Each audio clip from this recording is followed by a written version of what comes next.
And welcome to another exciting adventure on the energy that surrounds us. I'm your host, Michael, and tonight's guest is someone who I think you all are going to be really intrigued by. I just caught the tail end of her doing a session live on the spirit realm, and so I could give you the list of everything that she's done, but I'll save time and I'll let her just spill on herself and let her entertain you. So I'm going to turn it over to my guest, the one, the only medium extraordinaire, contact beyond belief, medium Brooke Ashley. Hi, thank you so much for having me today. I appreciate you. I appreciate you. Yeah, definitely. So, for those who may not be aware of Realm Network and your work, you want to give a brief background? Yeah, absolutely. So, I'm an evidential psychic medium, and I've been doing this work for 6 years now. I have a show on the Spirit Realm Network called Live from the Other Side, where I give spirit led readings, which is basically gallery style, platform style, mediumship readings just on a computer live. So that's on the Spirit Realm Network every Tuesday at 6 p.m. Pacific Standard. But I also travel the country doing cons and different conventions and metaphysical fairs and just all sorts of stuff. I also do private readings. I have a website where people can book private readings with me, but really there's not a lot that's off the table when it comes to like what I'm going to do next. So, I just got back from the Washoe Con in Virginia City, Nevada, where I did a gallery reading and led paranormal investigations with Michelle LeBaron and Shane Pittman. So that was a lot of fun. And so I do a little bit of everything, travel around and do what I love. So I'm very blessed. Very cool. And so I'm just kind of a little curious with both of us being paranormal investigators. Do you feel you're being a medium and able to tap in with ancestors of people or loved ones that gives you a higher chance of connecting to something on investigations, or do you think being open is all that matters and the mediumship is just mediumship? Yeah, I think that everybody has the ability to connect to the spirit world because I truly believe that we are spirit. So that's kind of what we are at like the soul level. We're spirit. And then I feel like we're spirit first and maybe human second, right? So I feel like everybody has the ability to connect. And I find that when people go into a space to paranormal investigate, they're already really open to the idea of something other than what they can see here in the physical world, which automatically makes them more open to receiving and open to kind of having an experience of their own. So I think the only way the mediumship kind of helps me is it's something that I've trained and it's something that I've honed into be able to file information or understand information in a way that makes more sense, where I can kind of guide it where I want it. Like, okay, splitting up timelines. Who am I seeing? What timeline are they from? Why am I seeing it? Maybe it comes to me a little faster because I've practiced it so much and I have that background of really uh, putting it into practice. So I think it just makes it easier for me to sift through the information that is coming at me in a paranormal investigation. And my next question is one I'm sure you get asked all the time, and I'm hoping I'm going to put a little twist on it. Is what, in your opinion and experience, if somebody was to ask you what's the difference between psychic and mediums, is there one? And also, the twist I'm going to add is how did you decide to become an evidential medium and what was entailed in that? Yeah. So psychic and evidential mediumship or mediumship are two different things, definitely. So they say, I guess when I say they say, it's just what I've heard from my mentors and people that I've kind of been around in the world of spirit that have taught me the things that I know up until this point, at least to their best of their ability, right? Is that all mediums are psychics. Not all psychics are mediums. So everybody has an ability to connect to the spirit world, but not everybody's going to stand on stage and like do gallery style mediumship where they're bringing through people's loved ones one after another and bringing through all this verifiable information that's like really well rounded with like, kind of like a bow on the package. So if you're a medium, you're naturally psychic, but psychic work is going to be dealing in person to person, energy to energy, that's here in the physical world. So it's going to be somebody tapping into you psychically. So what is going on with you? What's going on with your energy, past, present, and possibility for you, for the person in front of you. Whereas mediumship is connecting to the spirit world. So that's going to be people's loved ones on the other side. That's going to be like angels, Akashic records, all of that stuff, right? Spirit guides, things of that nature. So with mediumship, the reason I got into mediumship was, to be honest with you, I've always been highly psychic. That's something that always came natural to me. I never had to try with that. And it got to a point where I was kind of tired of feeling like I had these psychic abilities, but I couldn't do anything with them. That it didn't amount to anything. I wasn't helping anyone. You know what I mean? It was just, oh, great, I know someone's going to knock on the door, or I know that person lied to me about where they were at lunch yesterday. So I was watching Cindy Kaza on the Holzer Files, and she's the first medium that I saw on TV that connected with me in a way that no other medium I had seen had really connected with me at that point. So watching her on the Holzer Files kind of changed everything. I started to follow her on Facebook, and then I saw that she was teaching mediumship development classes. She had beginner courses, and I thought, oh my God, people teach. I had no idea that people taught this. I had no clue that this was even a teachable thing. So I said, I'm going to go to the class, and I'm going to prove to myself that I'm not a medium, and then maybe ask for advice on what I should even do about my psychic ability. Like, should I just say, whatever, it is what it is, and just let it be annoying? Or is there something I can do with it? Well, it turns out that I am a medium, and being in that class answered a lot of questions for me. Watching Cindy Kaza be able to do the things that she could do and the way that she did them really resonated with me. And when I saw her work, I knew that's what I wanted to do. I wanted to be an evidential medium. Like Teresa Caputo, Long Island medium, she's an evidential medium. It's just a specific name for connecting to the spirit world. So it's verifiable stuff. It's stuff that you can validate through your sitter, the person you're giving the reading to, and they can hold you accountable with a yes or a no. Whereas like angel readings or Akashic record readings or spirit guide readings, the person in front of you can't tell you you're wrong. They can't validate it for you. They could say anything they wanted to. And I think I didn't want to, I'm kind of a skeptic, which is funny because I'm a medium, but I'm a skeptic medium. So working in an area where I couldn't hold myself accountable for whether or not the information I was getting was true didn't feel aligned to me. So that's what pushed me towards evidential mediumship. So, what was your aha moment, so to speak, in doing the evidential mediumship where you sat there and said, yes, this is what I'm meant to do. This is why I'm doing it. This is why I'm going to keep going. And whenever you feel down, you go back to that moment to lift you back up. Yeah.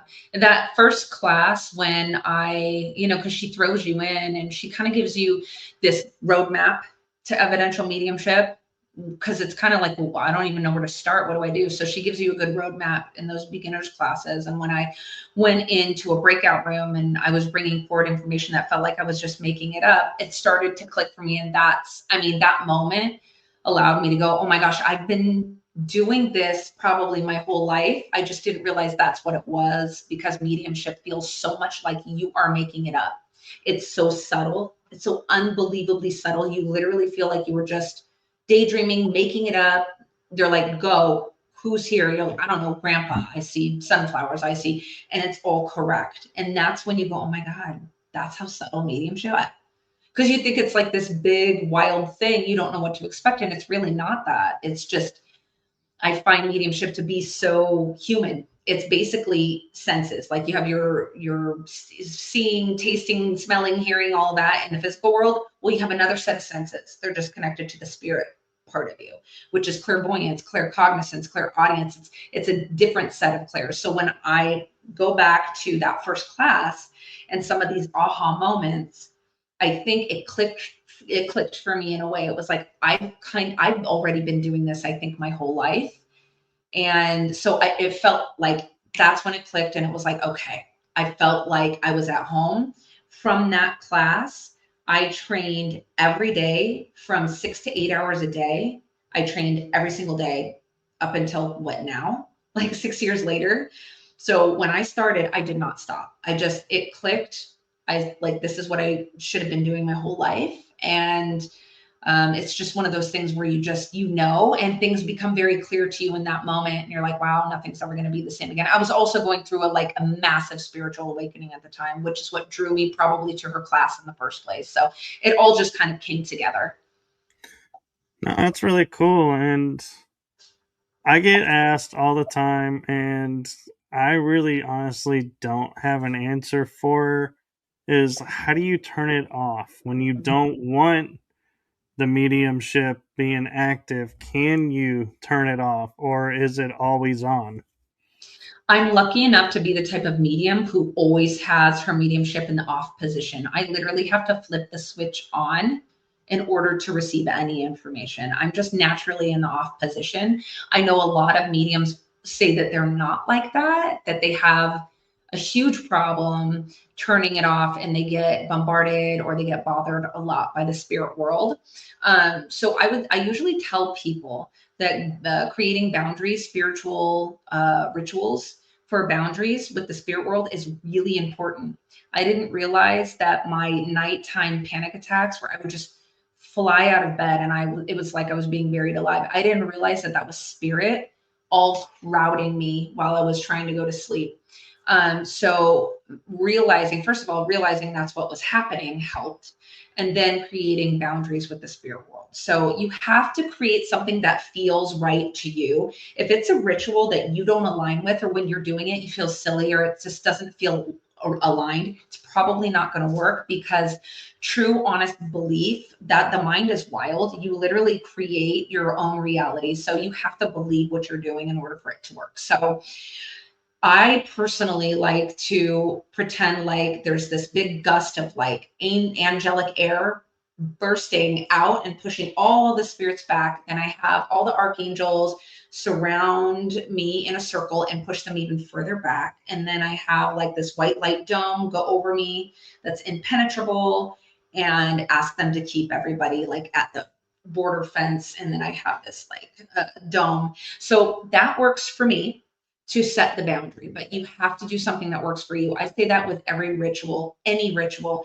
If meditation doesn't feel connected to you, you just like, you're sitting there, your mind is wandering, you can't stand it. It's like, it's not for you. Meditation's not for everyone, right? You can meditate by listening to music and cleaning the dishes. It's anything that puts you in the moment without taking you to a thought that's like, what am I having for dinner? What about yesterday? 10 years ago, Sally wouldn't talk to me anymore. Or, you're thinking about your future. I got to pay that bill in a month.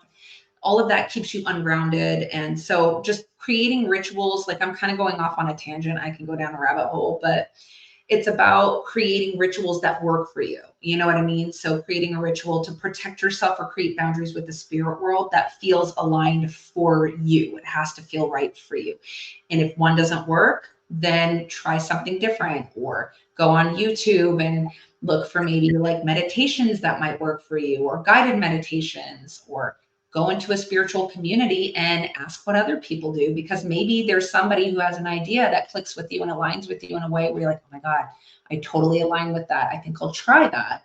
And then it'll work. I think having a spiritual community backing you up, or a place to ask questions or bring your questions, concerns, or things that are happening to you, and having a place to talk about that with other people is really helpful, because it's definitely a world that other people who are not inside of that world, they just don't understand it at all. And you don't want to feel blown off or crazy. So it's good to find a community of people that support you and maybe have some advice as well for things like that.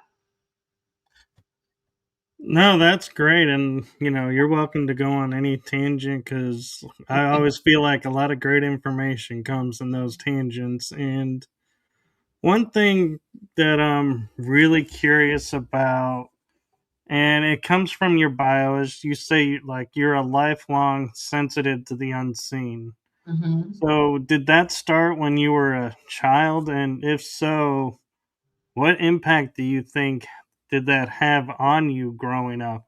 Yeah, there's not a time ever that I can remember not having a paranormal experience, having a haunted house, being connected to the unseen. So that's not, I don't even know a life without it, to be honest with you. I thought it was normal. I thought everybody, like it didn't occur to me to say to people outside the house, oh my God, this is happening in my house. I had this happen. It didn't occur. There was just something about it just felt so normal to me to have like a haunted house and to be like, I was very clairaudient. So I would hear my name getting called. People would whisper in my ear in the middle of the night. I would see things out of the corner of my eye. A feeling was big for me too. Like, the movie Paranormal Activity where it starts to vibrate before something happens, that feeling all the time, feelings of being watched.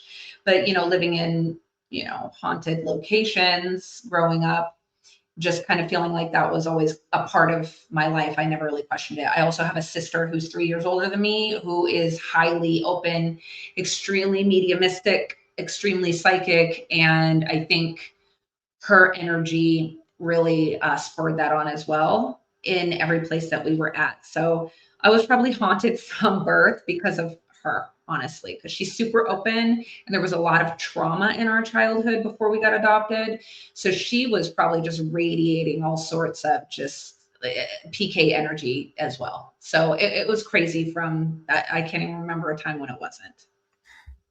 So, I have a curious question, and I don't know if I'm overstepping because I've not been Never. in this position before, but if I am, I apologize. But You're good. I know a lot of people talk about the Mhm. gift of like mediumship comes through genetics Mhm. and through the ancestry line.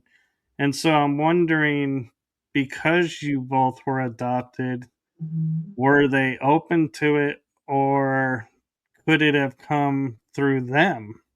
Yeah. You know, Yeah, it actually, I was 4 and she was 7. We weren't allowed to be separated. We had to be adopted together. And so my adoptive parents couldn't have kids of their own and they waited till later on in life. So they were 40 when they adopted us. And so we have memories of our life before them. I mean, that's just a part of us. She was so older. She was so much older, 7, and I'm 4. So we knew our parents closer to our birth father than birth mother, because his parents were the ones who had us and were raising us until we got adopted. So I have a grandpa, Roy, and he is like one of those special people where the whole family fights over who he loved the most. And he's just like, he still gets fought over. He's been dead since I was 8. Uh, it comes from him. I get it from my dad, and my dad gets it from him. So it actually comes from the men in my family, believe it or not. It's kind of wild. I think it has to do with, which side is more open Mm-hmm. because some families have both that are open to it, and some are the dad side, and some are the mom side. So I don't know that it really matters, which side. I think the important thing is that it's nurtured. And so that's what I think is, the blessing is when it's nurtured and allowed to grow, Mm-hmm. that's great. But when it's suppressed, I think that leaves a really traumatic mark and makes it harder to break out of that. Yeah. Yeah. I think that it can put a cap on people. I see so many people trying to like compartmentalize right now. There's definitely a massive shift. I'd say maybe the past 3 or 4 years, like a really big shift in energy and people awakening to a lot of stuff. And I noticed that the people who didn't have it fostered, I always get that story from them. They're always, if they're in class with me or they're a student of mine, I notice it's a lot harder to break them out of their shell and to trust their gifts and to trust the spirit world without constantly having to be like convinced that it's real or convinced that they're right, or because they were so stifled and they were told to ignore it, it's not real, that's ridiculous, stuff of that nature. So it wasn't fostered in them. And I find it interesting because I see it coming out in certain students who have that background, that they are so much harder, it's so much harder for them to trust that process. They have it, but trusting it, it's like pulling teeth trying to get it out of them. You know what I mean? So I can see that. And it usually correlates to that type of background. Someone who wasn't in an environment growing up where that was fostered. I'm lucky enough that my adoptive mom is like a conundrum of like a conservative and a hippie all in one.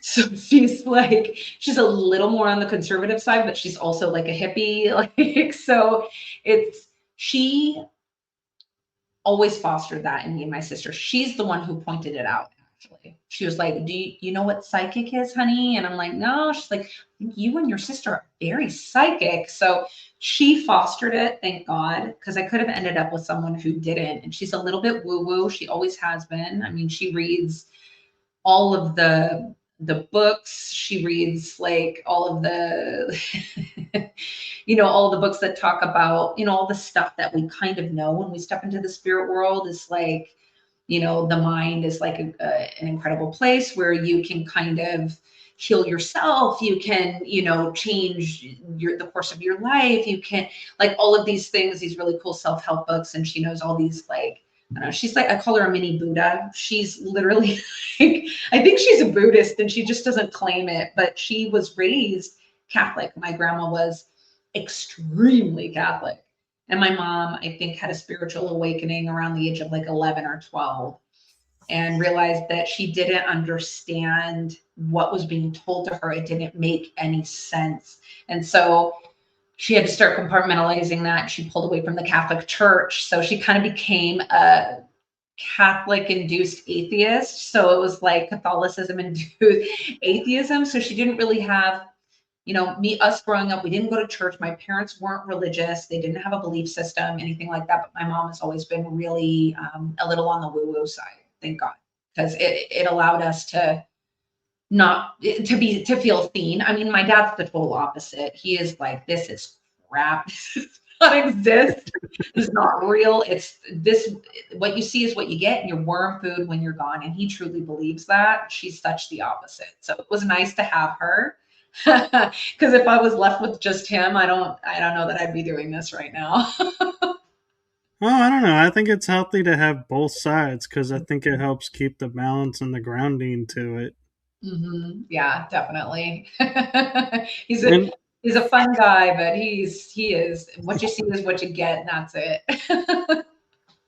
and because you do these events and you go to all these different places, I'm wondering if you ever get recognized, and if you do people come up and start going, "Hey, do you have a message for me?" or "Hey, and be like, "Can you turn it on for me here and now?"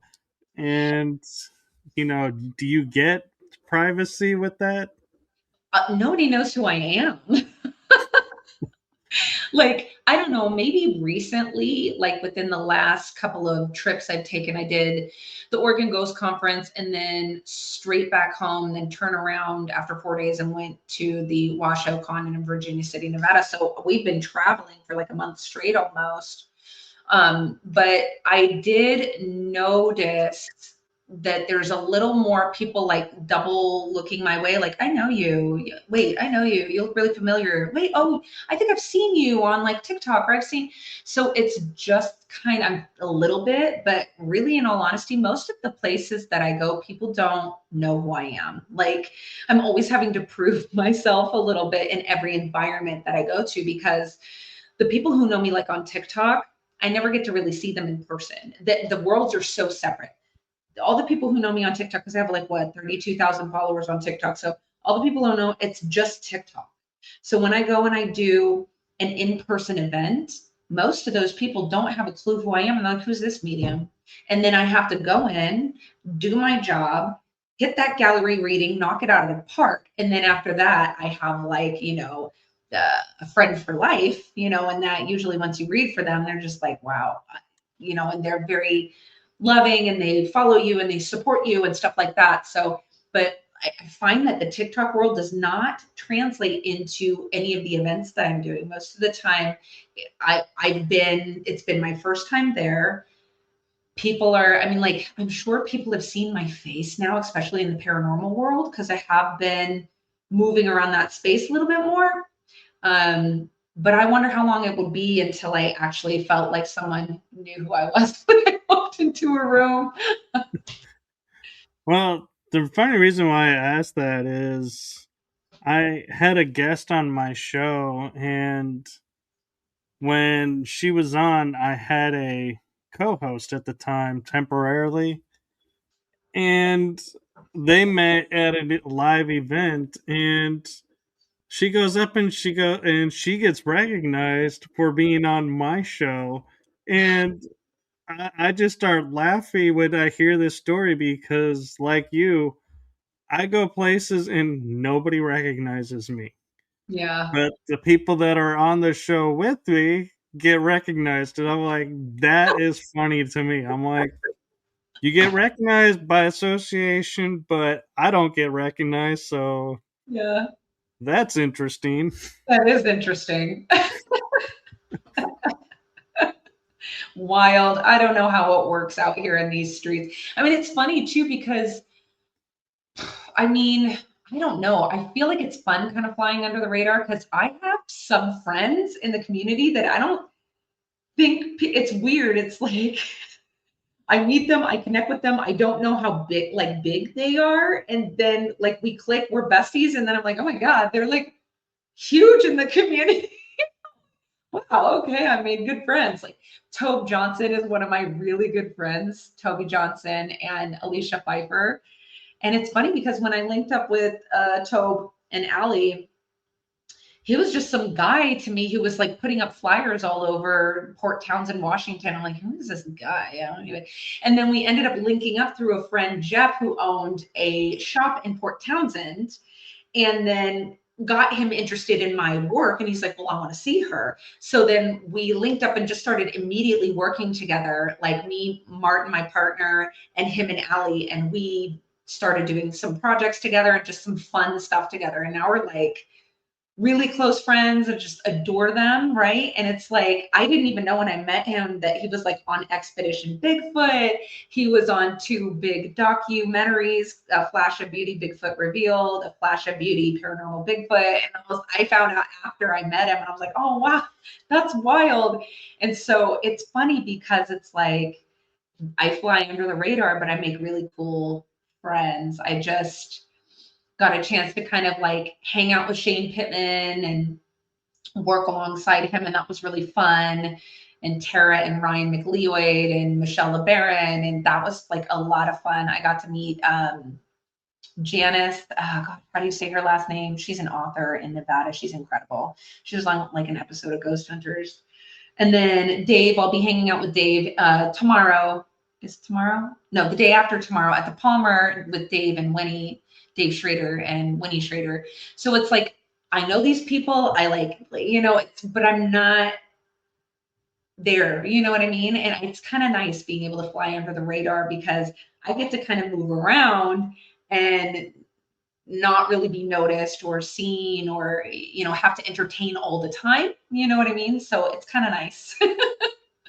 Yeah, and there's a little bit of fun too in like in a different community. I'm the same way as I can fly under the radar, but I have all these well known friends, and when people are like talking, and I happen to be there, and we go up and we're like, "Hey," we hug, and everyone kind of sits there and is like, "Who are you? How do you know these well?" And it's like yeah, you get to feel for a moment. You're like, I got that notoriety, and then it like wears off, and you can walk away, and everyone's like, Yeah.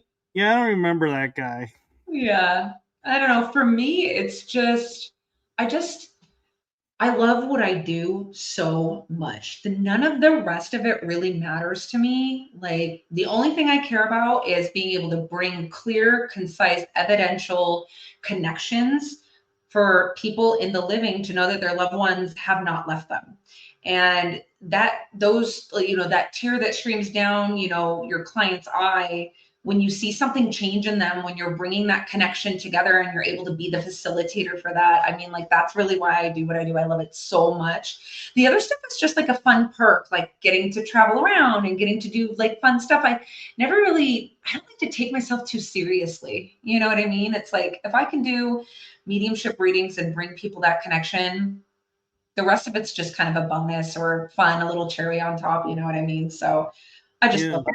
I'm so blessed. I'm so blessed. I mean, we have to be because, in all honesty,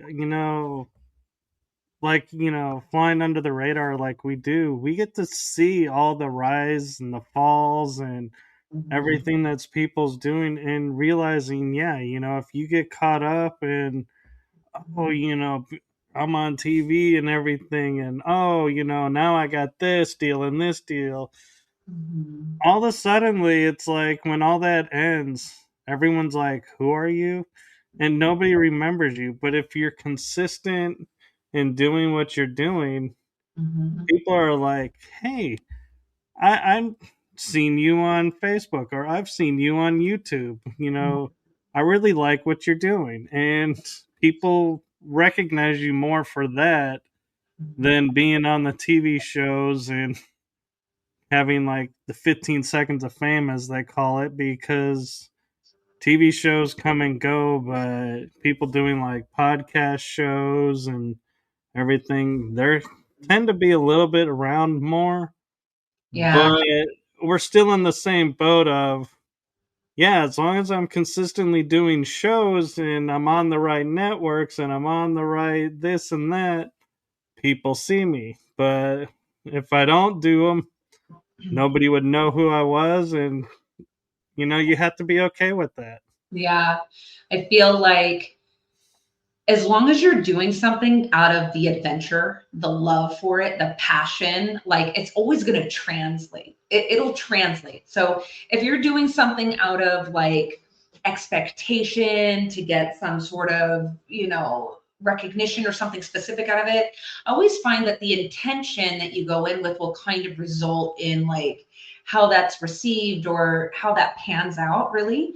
So I always say, if you go into something with like a sense of adventure and you're doing it out of the love, like really you just love doing it, it's something like it's a passion for you, a passion project, and you're not thinking of the outcome, you're just doing something because it's in your heart and you truly love it, it will always translate. You know what I mean? That's always going to translate into something that people love because you love the energy you put into it and the energy you have when you're creating something that translates. That's going to reach other people who connect with the energy that you were putting out when you were creating it. You know what I mean? Creation is so important and it's really reciprocal, right? You know what I mean? So if you love what you're doing it because it's adventure, it's fun, it's passion, you care, that will translate in everything that you do. So I feel like if everybody kind of just throws the rest of it to the wind and just does it out of love and passion, you'll be a-okay, you know? And I actually have a funny moment about that. Is I was with a friend who I investigated with a long time ago, and then we reconnected through a friend recently, and we were at one of our favorite places to go and check out. And these two random guys walk up to me and are like, "Hey, I know you." And I'm thinking, wow, this is like my big moment. Somebody recognizes me. I got fans. Wow. And they go, "You were on that show with these two guys, right?" And I'm like, and I'm the honest type. I don't take credit for anything. And so I look at the guys flat in their face and I'm like, I'm sorry, but I don't know who you're talking about. And I look over to my friends and they're like, oh, it's these two guys that are really famous on YouTube and they're YouTubers. And I was like, oh. And my friend laughingly goes, but he has a podcast show. And they were like, oh, okay. And I was like, wow. You like those two guys as shows, but you won't even give me a second. Wow. I'm Yeah, like, my high just kind of went and took a little dip. Thanks, guys. yeah, yeah. But And that's like that's how it is. I mean, sometimes people are gonna it happens, you know what I mean? It happens all the time. I'm not always the sometimes you just kind of have to keep pushing forward with what you're doing because it's enjoyable for you. And then like the people who are meant to like see it and engage in it and be a part of that, they'll come. And it'll be fun when it happens too. yeah, Because when it happens, you're gonna be like, kind of caught off guard, I think, because most of the time I'm not expecting it when somebody is like, "Oh, you did that," or "Oh, are you coming back? I was at the first one you did," and so it's fun when you're not expecting it and you're just kind of in the moment having fun. When those little things happen, it's so humbling. It's so sweet. Yeah. it is. And, I just liked the fact that I was like, I got recognized for a moment. I was like, wow, it kind of validates the work that I'm doing, even though I didn't really get recognized. I'm like, it still felt good. And so I was like, I'm going to claim that, I don't have to claim the whole story. I can just claim the high of, hey, these two guys were like excited to meet me.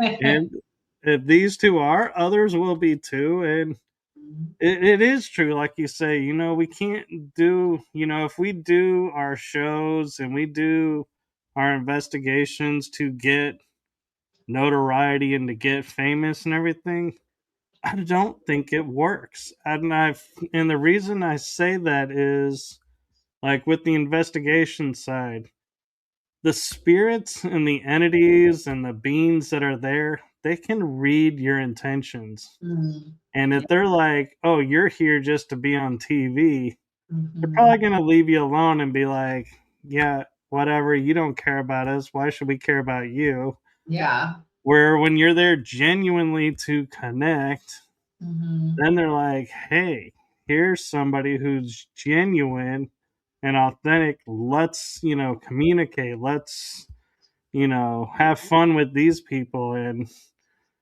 I feel like, and that's the same thing with our shows is, as long as we're authentic to who we are, Mhm. people gravitate towards it and the audience grows. And I get all the time people like messaging me saying, oh, if you give us this much money, we'll, boost your viewership. And I'm Mhm. like, and this is literally how my mind works. I go, if I pay you 1 month and you boost it up to where like 1,000 people are watching, and then I decide I don't need to pay you.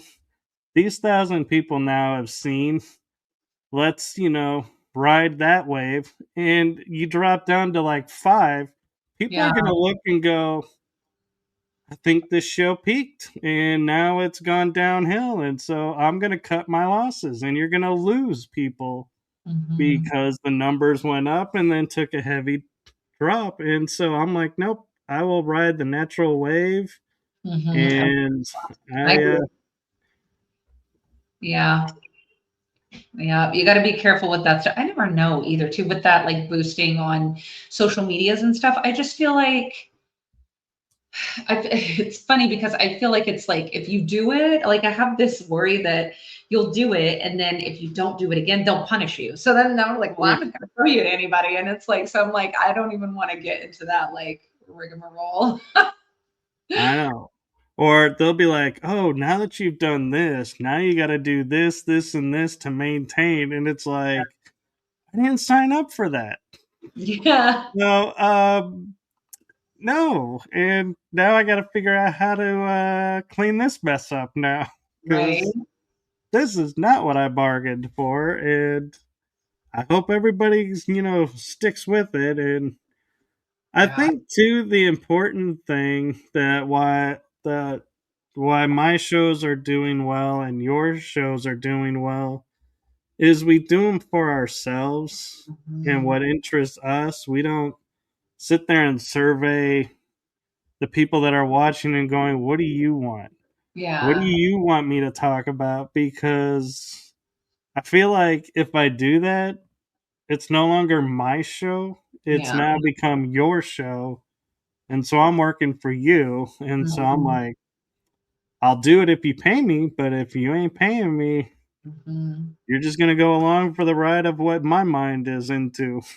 Yeah, definitely. Yeah. And I mean, it's easier to do a show when you're talking about things or bringing people on that have subjects that interest you, because I feel like if you're not interested in the subject, I mean, that'll probably show. I think that it just the natural way of doing it is just like something that you're interested in, something you align with, something you want to know more about, and so it's like you bring on people that interest you or fascinate you, or the subject fascinates you, and then yeah, that's just the way you got to do it. Yeah, and there is an interesting facet that I've noticed in the metaphysical and woo woo community that to me is like it makes me laugh on the inside because it makes no sense to me. And what that is like you being an evidential medium or a Mhm. psychic. They're like, that's great, very cool. But if you were to use the word channel, they're all like, oh no, that's fake, that's fraud, that's not real. Mhm. What do you think is the reason why channeling gets such a bad rap versus the mediumship and the psychic abilities? I mean, I guess it depends on where you're going and hearing that information. I mean, I'm in the spiritual community a lot and I hear channeling all the time. So I think that it's a vast space where there's a lot of different words that you could use to describe different types of, like, look, there's like automatic writing, there's psychometry, channeling is really just a word that describes your ability to bring forward the energy of spirit and bring that out, whether it's through automatic writing is channeling. You're channeling when you automatic write. Trance mediumship is channeling. So it's just a word. I think that, if it gets a bad rap, I think it's really just more because there are charlatans out there who are fakes. There's so many fake psychics, fake mediums, fake, tarot card readers, or whatever, fortune tellers is what I call them, seer, like fortune tellers, right?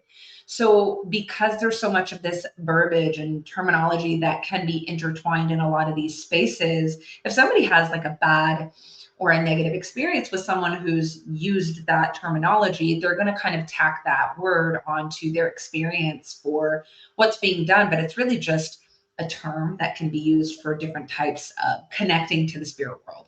So automatic writing is channeling, and trance mediumship is channeling, and I think the whole thing really is channeling. It's just a different term that we use. And so I think when people get caught up on terms instead of really looking at what's in front of them, I always say you have to vet your medium. You have to vet your psychics. You have to vet your mediums. You have to see them work. Watch them do readings, see if they have, like, fair and honest reviews. So you really should watch them work. I think if you're going to pay for a reading, watching them work first is going to be the best thing, because you're going to energetically be able to feel whether or not you connect to the way that that person reads, because not every medium is for everybody. And you'll be able to tell whether or not there's red flags that are going on, or you feel like you're hearing just a lot of vague information and nothing really goes any deeper. And then it allows you that ability to kind of decide for yourself whether or not that is somebody you want to pay to give you a reading. You know what I mean? No, that makes total sense, and that's actually a really great way to approach it. And I always thought, to me, I viewed it as my personal experiences. Channeling is the person or the being is inside you, speaking, using your body to communicate. And I don't mean like using the body like they're going to go to the store, they're going to go eat because they're like, hey, we don't get to eat. We're going to go to Taco Bell because I haven't had a taco in years and borrow your body to go to Taco Bell. No, that's not how channeling works, or it's not supposed to work that way. Yeah. In mediums, they the energy doesn't enter the body from what I was told. Mm-hmm. It's like next to, or it's around, and it's like you're hearing it and you're just saying what you're hearing. And so to me, that's one of the main differences that I was told between the two. Otherwise, I'm with you, they're the same thing. It's we're all communicating with other beings. And with that being said, I'm just kind of curious, and this is just blanket, no agenda to the statement, but have you ever been like connecting with someone and doing a reading and being like, whoever is here for you is not of this world, and I'm not sure what's going on here? Do you still have you had that happen to where you're like, this isn't like a loved one that I could say is like grandpa. I'm thinking this is like somebody from another world that's connected to you. I haven't had that experience, but it's because it's not the intention that I'm setting. I've always set the intention that I am connecting to the spirit world for people who were in this world when the person that I'm sitting in front of was alive, or around, to know that person. So that's the intention that I'm setting. So when I set an intention, it really kind of sets the parameters up for what's I'm going to receive. So if I had opened up my intention that it's for all beings, then that might change, but I've never set my intention that way. I'm sure if I set my intention that way, I would. It's like when I'm doing a paranormal investigation, I'm not setting my intention to connect to a sitter's loved one that's in front of me. I'm setting my intention to connect to the energy of the building, impressions, psychic impressions, like psychometrizing, the wall, or, the floor, or whatever it is. So my intention is set completely different. Like the intention is totally different when I go to do paranormal investigating as opposed to when I'm sitting in front of a client. So if I was to set the intention and open up that like any and all beings, like angels, spirit guides, aliens, whatever it is, could I receive that? Yeah, absolutely. But it hasn't happened in that setting. Huh, very cool. And that's kind of cool that you had that ability to, like you're saying, turn the dial to decide what level of contact you're going to get. And have you ever been on a paranormal investigation where you find yourself like, oh, there are cryptids here, and that was not on our agenda, but they're here now. So, if you pick them up, how is that different from a spirit or someone's loved one? Yeah, definitely. Well, yeah. I mean, I hang out with Tobe Johnson, so he's like forefront kind of guy on Bigfoot. So yeah, I've done the cryptid thing before, but I know when I'm going in there, like he won't like tell me everything, but when I hang out with somebody like Tobe Johnson and Ellie Pfeiffer from Olympic Strange Days, and when I hang out with somebody like that, where their world is paranormal, it's supernatural, it's just a little different than my everyday world, I'm already setting that intention that, okay, it could be anything, everything. It could be the kitchen sink, right? So I'm already setting my intention, okay, what kind of crazy stuff am I getting into today? Because every time I see Tobe, he hands me an object that he won't let me see. He'll be like, psychometrize this. So I'm like, okay. So I'm psychometrizing. I'm like, I see a forest is on fire. I see, and it's like some sort of weird gifting object that they've received from Bigfoot. Then it's like a melted piece of metal that they found in the woods or something. So I have to kind of, or he'll just take me into the woods and be like, what's going on here? I'm like, great. I'm like, there's elementals. I'm feeling like really earth elementals. You've got Fae over here. I feel like they're doing this. So it's like, depending on who I'm hanging out with and what I know I'm getting myself into. So yes, I've definitely been put in that position multiple times before. Yeah.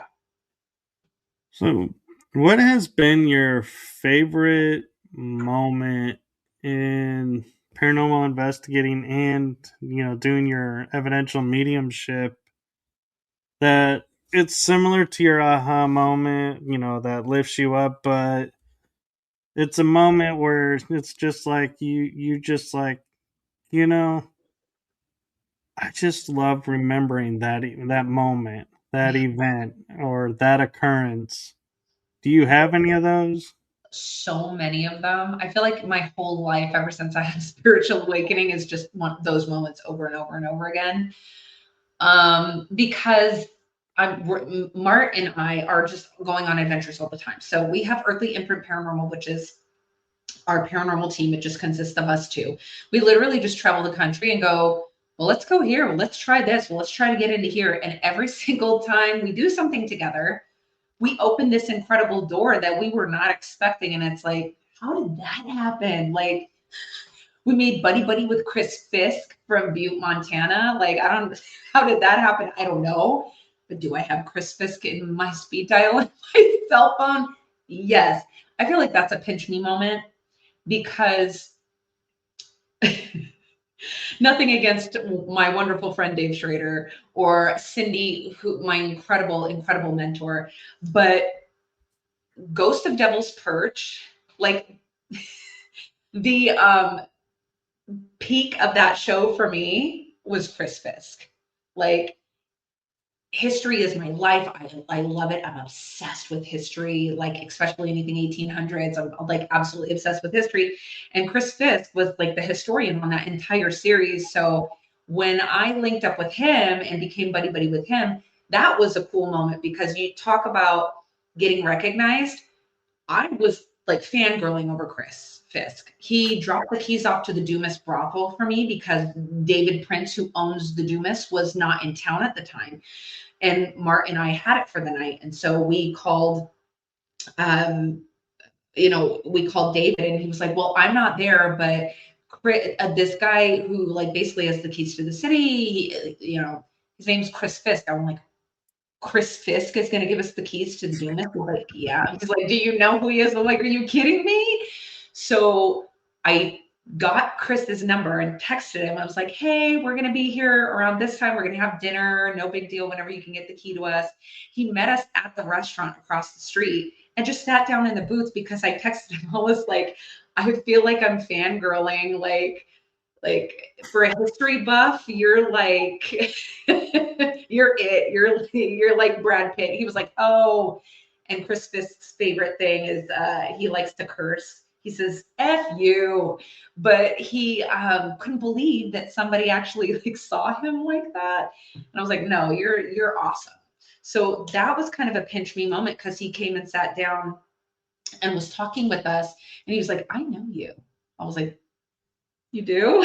I was like, well, I'm one of Cindy's students. I'm meeting. He's like, yeah, I've seen you. You're good. I was like, oh my God, kill me. I can die now. Happy, happy woman.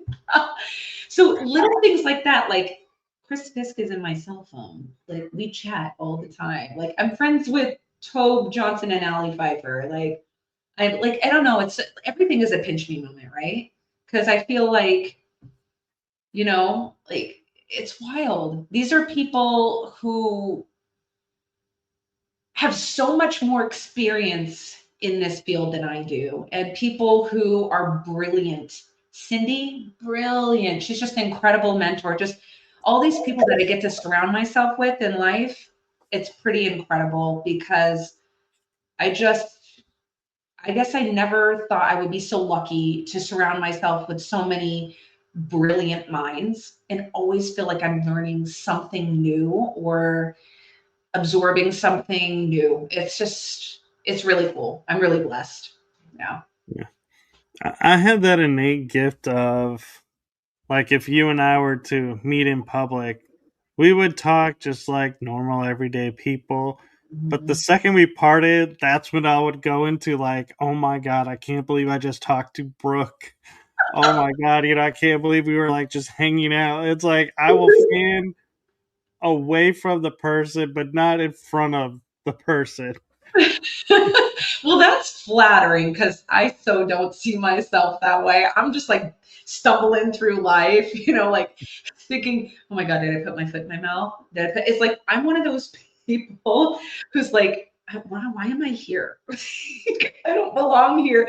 And then, you know, when you're like getting coffee and they hand you the coffee and they're like, enjoy your coffee. And you're like, yeah, you too. And then you can't stop thinking about it for the rest of the day because you feel like you just put your foot in your mouth. Like, I feel like I'm that like all the time. Yeah. So it's flattering. I always will kick myself when I'm at like the restaurant and somebody brings something and they're like, well, enjoy. I'm like, thanks, you too. And I'm like, why did I just say that? Because they're not going to go eat anything or get anything. That just, to me, it's like, I will sit there for like a few seconds and be like, how awkward did I just make this moment? And then I go, how awkward am I making it now, thinking about how awkward I just made it? And I'm like, I need to get out of this loop. I don't know what to do with my hands. Yeah, that's me most of the time. I'm just trying to absorb it all and kind of just enjoy the moment when I can. So, Yeah. So you mentioned that your sister kind of has it as well. Do you guys ever collaborate and do like events or no, like, unfortunately, she will not train. She will not hone her mediumship. She has had, I think she makes it seem like she's too busy or she wouldn't even know how to start. But it's like, I'm your sister. I literally teach mediumship for a living. But I think for her, it's really more of the fact that her experiences of the paranormal when she was young were so horrific and so terrifying that she's too scared. She doesn't, she still has a deep fear of the spirit world. Um, and she's like painfully, it's funny when you meet her you'd be like, she's not painfully shy, she'll beat everybody up in here. But she's, when it comes to like public speaking, she's painfully shy. And so, she just kind of suppresses it. She just pushes it way deep down. And I don't know, I mean, hopefully it doesn't manifest in, like, I'm sure it does manifest in some, look, I feel like the more people embrace their gifts and the more people turn to like things like somatic healing and breath work and maybe acupuncture and things of that nature that feel right for them outside of like the Western medicine and stop suppressing a lot of their gifts, the better off they'll be. Because how many mediums or psychics do you know that does not have some sort of autoimmune disease? I don't know of any of them. We all have it. We all have it on some level. So it's interesting, I think. It's kind of a hmm, interesting vein, you know? I have never thought about it, but I'd have to think about that now. Yeah, definitely. I have never met a medium that does not have some sort of autoimmune or a sensitive or someone who is a medium, a psychic medium, and has just suppressed it so much. It's like, things like psoriasis, rheumatoid arthritis. Shane, if you're watching this, because he says he's not a medium, but he is. Cindy's been trying to convince him of that forever. But, like rheumatoid arthritis or lupus or fibromyalgia or MS, just things like that. And it's like something so colitis or diverticulitis, not diverticulitis, it's the other one. It's like, yeah, it's kind of like colitis. It's like that kind of thing. Um, but it's really, there's not one medium I've met that doesn't live in pain like every day on some level for inflammatory disease disorders, things of that nature. So, I mean, my spine, they can't even figure it out. My spine is, I've got like, and this is only in the cervical. So that's like upper mid back to the neck. That's not even the whole image of my whole spine. They just did cervical, but it was 6 bulging discs stenosis, bone spurs, and full-blown arthritis just through where they imaged on an MRI. And they don't really have an explanation for that. They caught that when I was like 36. I think I'm 42 now. So do they know why? No. Am I in pain every day? Yes. I have lymphedema. I have like nerve pain and joint pain and all of it. But it's a lot of it is it goes undiagnosed. And I feel like it has a lot to do with being a sensitive and being connected to the spirit world in that way, or having to suppress gifts for a very long time. So I feel like it kind of, I'd be hard pressed to find a medium or a psychic that doesn't have some of those issues going on. Yeah. Yeah, that's interesting, and I get where you're going with it because, yeah, it does take a toll on the body, and I am also curious. A lot of times, mediums, leave a situation and they go like ground, like hug a tree or walk barefoot in the grass. Yeah. How do you release the energy and the connection? I am I really love salt water. I'm very connected to the water, which is interesting. Well, it's not that off base because I'm an Aquarius. Everybody thinks that's a water sign, but it's actually an air sign. But it's a little confusing because it's got aqua, air, Aquarius. So it's kind of air and water. I feel like Aquarius is highly connected to water. So, and then we are the water bearer. So if you look at like the Aquarius, it's the water bearer. Well, Um, oxygen is in water, so yeah, right. So it's like very connected to water, but salt water is a really big one for me. So salt baths are really good. But in the summer, if I can safely, um, of course, I just moved to Minnesota and I'm a Washingtonian coast girl, like I'm a Seattle girl. So this is going to be a big jump for me because I'm going from salt water to fresh water. So I don't know what I'm going to do about that. But I would go cold plunging in the ocean a lot. So because everywhere I lived was right on the coast, there's always a beach somewhere near where I was living at the time when I was living in Washington before I just moved to Minnesota.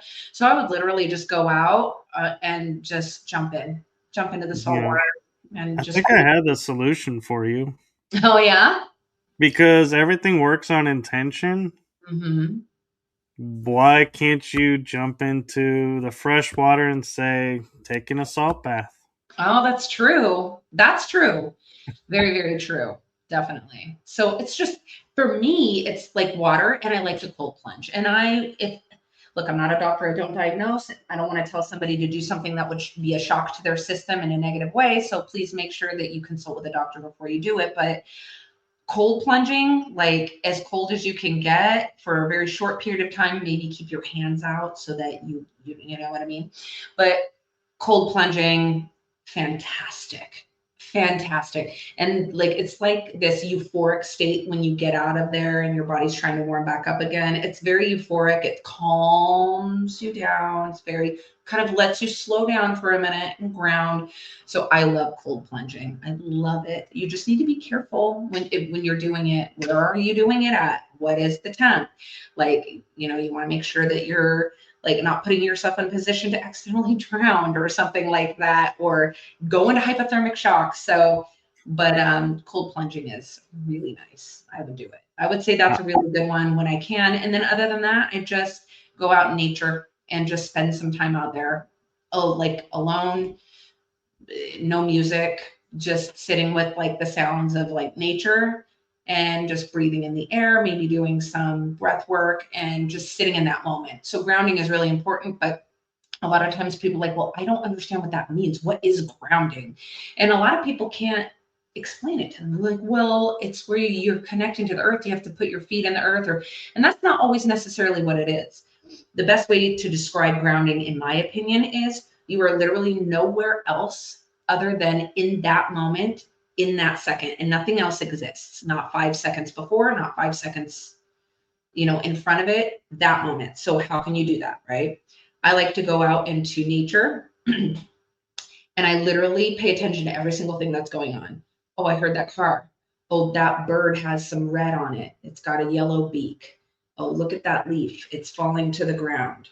Okay, look at that blade of grass. Oh, it's going left, it's going right. You're nowhere but in that exact moment, you're nowhere else. So that if you can get yourself to do that for long periods of time, maybe 5 minutes, 10 minutes, that is grounding. It is being nowhere else but the present moment. So I like to go outside because there's all these beautiful things happening in nature that I can focus on in the moment. And that's the only place that my intention is or my brain is at that very moment. So that'll keep you grounded.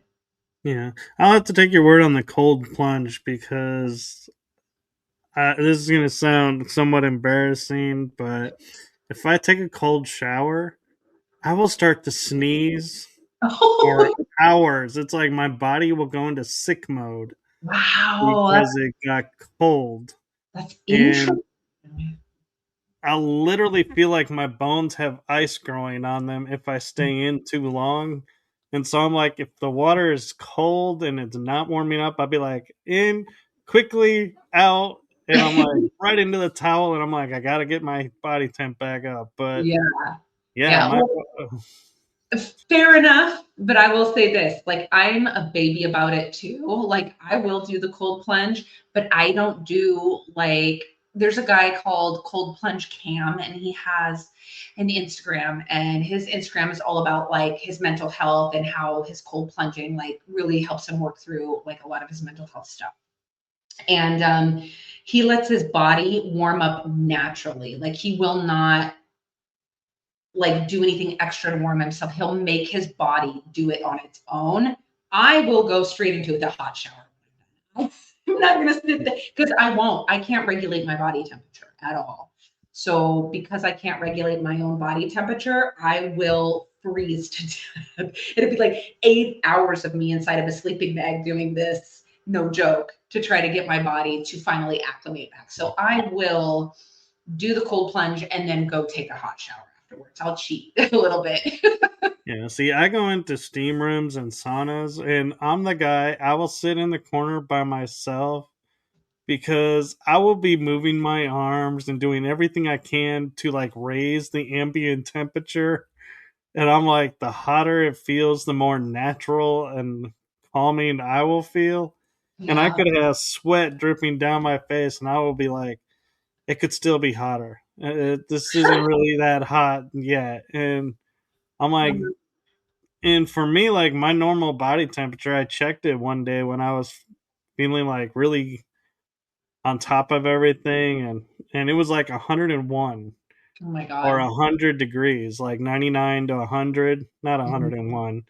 And so I was like, okay, so my body is naturally hotter mhm. than the 98.6. And it was funny in a way. I found that out too was when I was in school, elementary school. I went to the nurse and I was like, I just do not feel good. She goes, well, your temperature is like 98.4, so you're really close, you know. And I was like, no, I'm not. This Yeah, is why I feel really bad. And she's like, 98.6 is the temperature of the body. I'm like, not mine. yeah, And I had to like argue with her that I was like, I need to go home because I'm sick. This yeah, is not normal for me. yeah, And no, people have a hard time, you know, understanding that, you know, that some people's bodies are different than others. And yeah, so I get kind of annoyed when we get bunched into the, oh, this works for everyone category. And I'm like, no, it doesn't. yeah. And I know that all too well because I was a child care provider for 12 years. And so I know like those kids that come through. I know which ones are prone to illness. I know which ones run colder, which ones run hotter. Like, and it's not like it really isn't one size fits all because there are kids that run. I know if they have like a 99 that they're running a fever because they usually are like every time I take their temp and it's normal, it's like 97 degrees. You know what I mean? It's at a 98.6. Or I'll know that like they naturally run at like 99.6 degrees. Normally that's where they're always at. So 99.6 is like right at hitting a fever. It's usually around 99.6, but I know that that's where they're at naturally. So I wouldn't call that a fever for them. So I know a lot of people like to group it in, but working with kids for so long, you will find that It's not like a one size fits all for sure. Well, I appreciate that. And Mhm. you you had a in your bio a mission statement, and I like how you say it's simple, but yet I feel like when I had to read it twice because I was like, that doesn't sound simple, but I get what you mean by it's simple, but it doesn't sound simple. So how did you come up with that mission statement? And if you want, you can share it with the audience. Well, I don't have it memorized. It's just a mission statement that I kind of piece together through, like, I swear I channel all the stuff that I write. Like in the moment, like how do I feel? How can I convey this? And I just kind of let it flow. But I mean, exactly what part of the mission statement, if you want to like break it down, which part felt like not as easy as I made it seem. There's your mission statement. Yeah.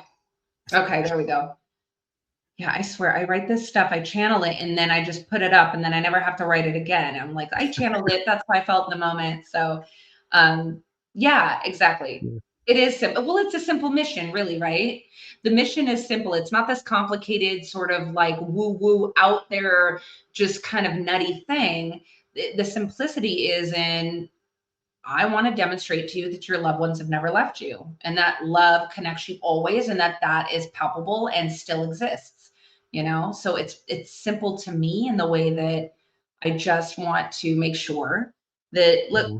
you know your loved ones are still with you. It's that simple. You know what I mean? Yeah. And to answer your question of, which part wasn't the easy part, Mhm. it was the demonstrating the connection beyond physical life and consciousness part because I'm like, a lot of people I start talking to about that and they're like, yeah, it's really cool. And then I find out like 5 minutes later, they're talking to somebody like, oh my God, I can't believe this person believes this. And I'm like, where did that come from? And it's like, what, why, why did you agree with me if you don't agree with me? And Right. there are times where, even to demonstrate the love, it's like, I find that when you demonstrate the love, in my experience, I have, like, I'm the type of person that I'm like, I love everybody equally and like family. And I have been accused many times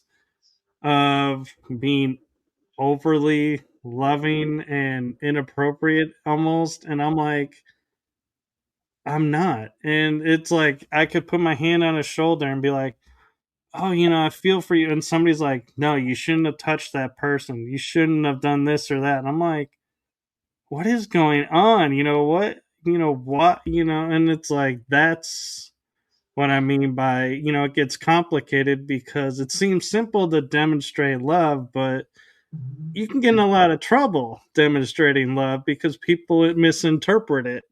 Mhm. Well, mine's really just through the connection of the words. So it's reminding them of a memory. The spirit is giving me like a memory of something really, really special that they shared together. That's demonstrating the love that they have, or, being able to bring forward something that was said. In love to each other before the person passed away. Like, I heard you when you told me that it was okay to go, that you were going to miss me. But you understood that it was my time to go. And I knew that was really hard for you. Thank you for giving me that love, or thank you for loving me enough to let me go. And, just that kind of stuff. So it's when I say like demonstrating that love and that connection, the way I'm demonstrating it is through the visions that the spirit world is giving me, the memories that they're giving me, the jokes between the two of them, the tender moments between the two of them. Like, I know that like sons, like a lot of times I'll have sons show me how they came up behind their mom and bear hugged them and picked them up off the ground, and just to make them laugh. And, so those are the kinds of things that the spirit world will show me. And then I can then, so when we say demonstration is another word for like mediumship. So when we say to demonstrate, it just means that we are standing on stage and we are demonstrating mediumship. We're showing the audience what the connection of mediumship looks like, you know?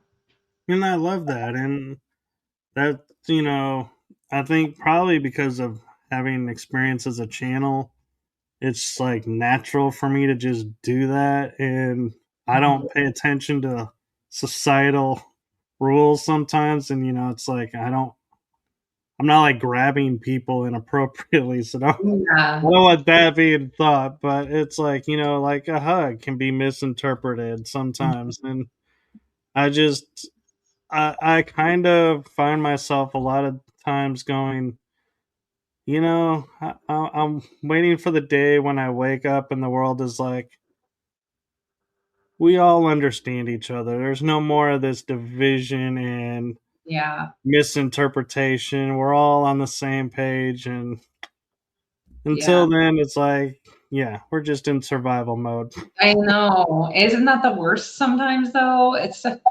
knowing that there is a place where that's possible. It's the spirit world. I mean, they show it to me all the time. And there's no misunderstanding, there's love, there's connection, and there's people on the other side that didn't even know each other in life that are like so connected in passing because the person they love that's still in the physical world knew both of them even if they didn't know each other. And so it's, I mean, I guess I'm very grateful to be able to see that the spirit world is like that. So there is a space for that, when we complete our, soul contract, in this time and place, so Well, and the telepathy too that happens because you start communicating with your mind and you realize you have now given access to your mind to somebody else, and everybody's mind is being shared, and it's like you're not sitting there going,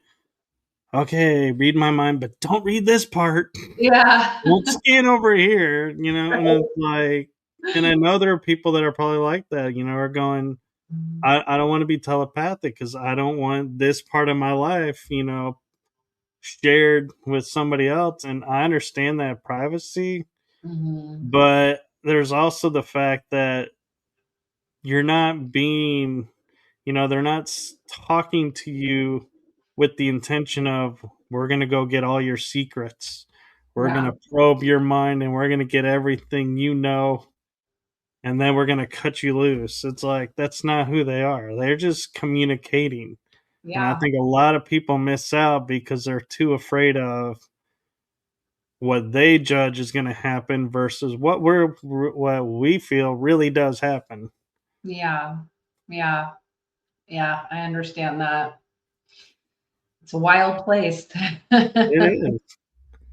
And it's a place that sometimes you don't want to come back from.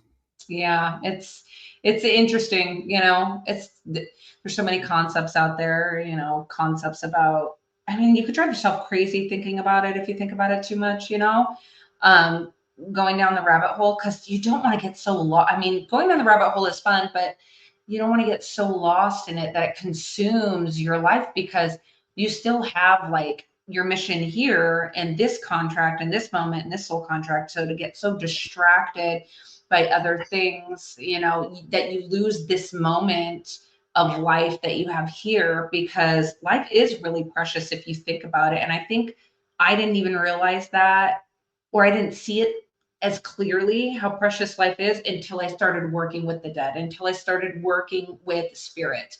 Um, then it was like, oh my God, it really is a blip of time here. And you know, you could waste it so easily by, staying in the past or worrying all the time. And I'm just like, dude, that I had this epiphany to like, what are you worried about? What? Like, there's nothing to fear but fear itself, literally. What nobody's making it off this planet alive. Like, what are you worried about?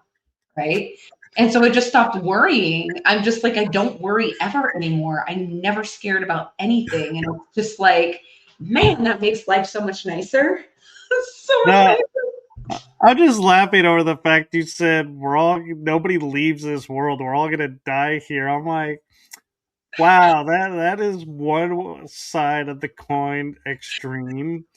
The other side is we actually will leave, and we'll go I mean, and. we're not leaving here alive, right? We're But not immortal. So it's like, dude, what are we scared of? Like, whether I get taken out by a meteor or like, some scary serial killer, something, I don't know.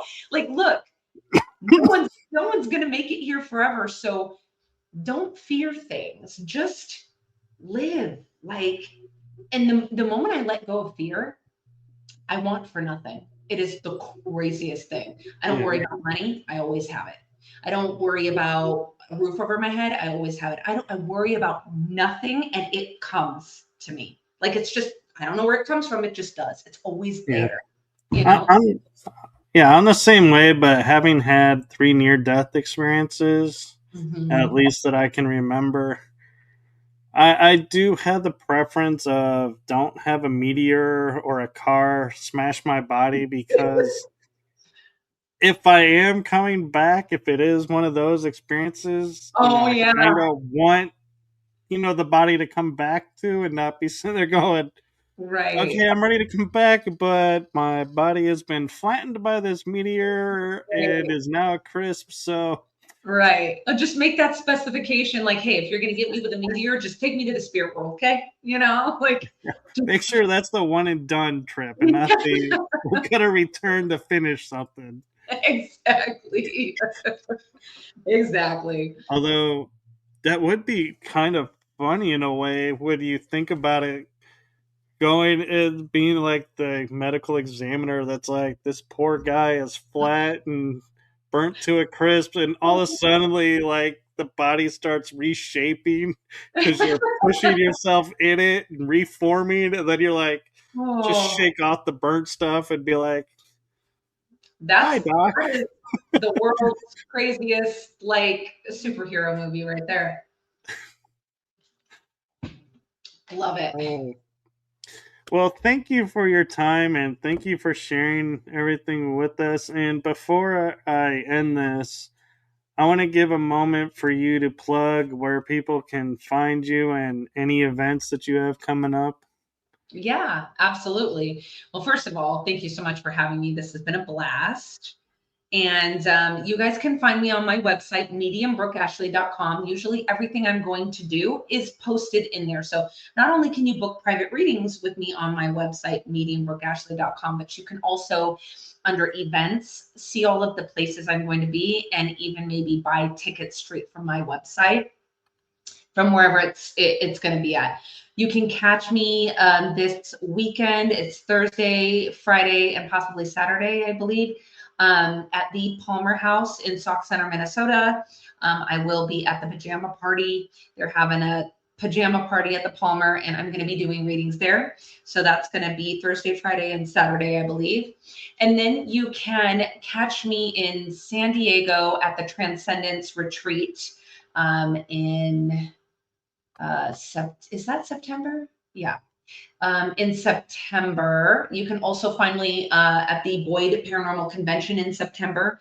You can also find me at the Great Lakes Paranormal Conference in September. So I have a lot going on in September. I will be putting on an event at the Broadhead Manor in Wisconsin sometime in August. And I will probably be sprinkling some other things throughout.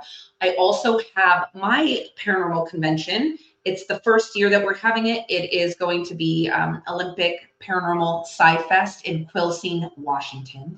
And that's going to be fun because we have some really cool names in the field coming to that. Martin and I are going to be doing a paranormal investigation. I'm going to be doing a gallery reading. Tobe Johnson and Allie Pfeiffer from Olympic Strange Days are going to be there. We've got Jeff Davis. He's an incredible author.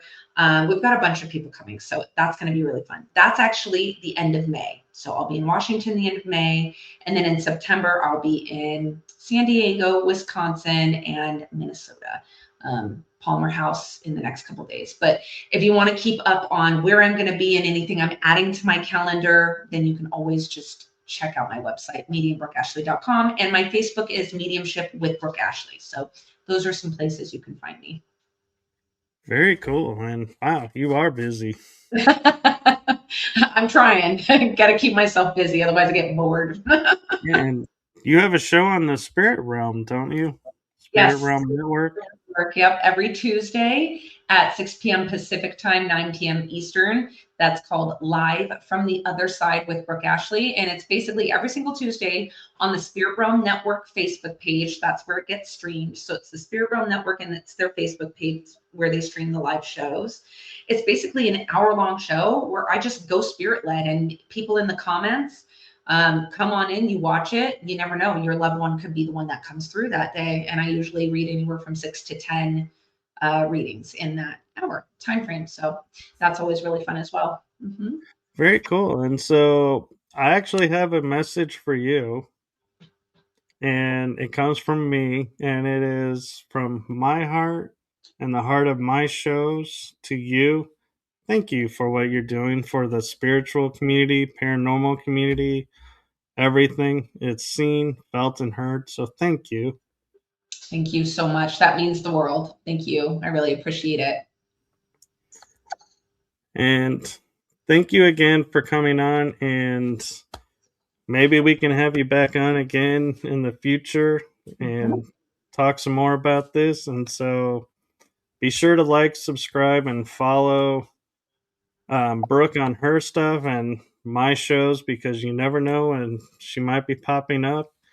And with that being said, I am going to say goodnight to everyone. Thank you again for coming on and sharing with us. And have a wonderful night, everyone. And we'll see you on the next adventure. Good night.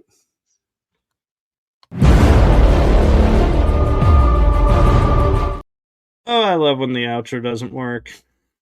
Let's try this again.